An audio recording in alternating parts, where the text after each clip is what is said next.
အားလုံးပဲမင်္ဂလာပါဒီနေ့ကတော့ကျွန်တော်တို့ဘာမူဟင်းလေးတွေချက်စားကြမယ်ပေါ့နော်ဒီမူလေးကတော့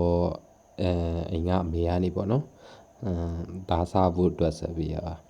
မူတွေအများကြီးရတဲ့အခါမှာအချောက်လန်းပြီးတော့ပို့ပေးလိုက်တာဖြစ်တယ်ပေါ့နော်အဲ့တော့အချောက်လန်းထားတဲ့ဥစ္စာလေးတွေကိုကျွန်တော်တို့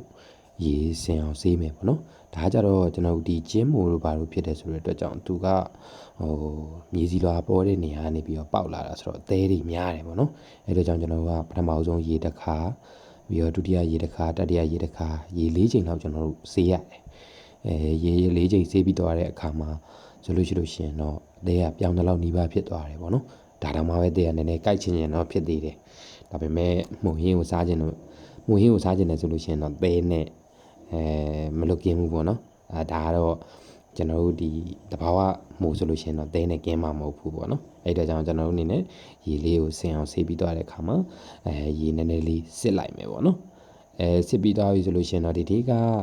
မူစီကျော်လုံးမှာဖြစ်တယ်ပေါ့နော်မူစီကျော်မူအချောက်ကျော်လုံးမှာဖြစ်တယ်ပေါ့အဲ့အတွက်ကြောင့်ကျွန်တော်တို့အနေနဲ့ကစီလေးနည်းနည်းလေးထည့်မယ်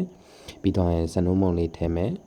ပြီးတော့ကျွန်တော်တို့ဒီမီးတောက်မတောက်ကိုကျွန်တော်ကြည့်လိုက်မယ်ပေါ့နော်ဒါကတော့ကျွန်တော်တို့ဒီအင်ဂျင်ဝိုင်မီးဖို့လေးကိုတုံးထားတာဖြစ်တယ်ပေါ့နော်ဒီအင်ဂျင်ဝိုင်မီးဖို့ရဲ့ feedback ကိုပေးရမယ်ဆိုလို့ရှိရင်တော့အင်ဂျင်ဝိုင်မီးဖို့ကညော်တယ်ပေါ့နော်ကျမရဲ့အတွက်တော့တိတ်ပြီးတော့တင်းတော့တာမျိုးတော့မရှိဘူးပေါ့ကျွန်တော်တော့ဝယ်မိလက်စားနဲ့တုံးနေတယ်